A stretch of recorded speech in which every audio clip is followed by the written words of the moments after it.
Ni hao! Rest day ko ngayon. Maaga ako nagising, nakita ko tong ID ko, sira na. Tingnan natin kung may mabibili tayo dito sa harap ng dorm. Ayan, bukas pa sila. So, hindi ko alam kung hanggang anong oras. Basta, nakita ko lang medyo 8 o'clock to ng gabi.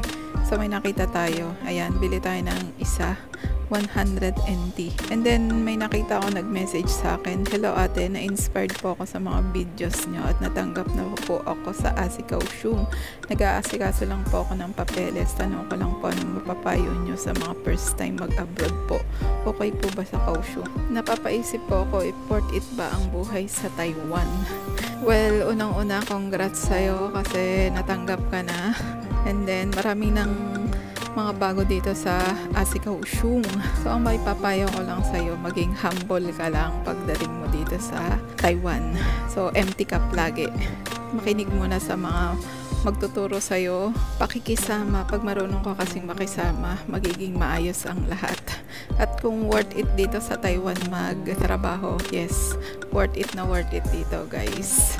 Actually, going 10 years na ako sa Asikaw Shung, kaya masasabi kong worth it dito. Yan lang, good luck sa mga parating at good luck sa mga nag-a-apply. Thank you!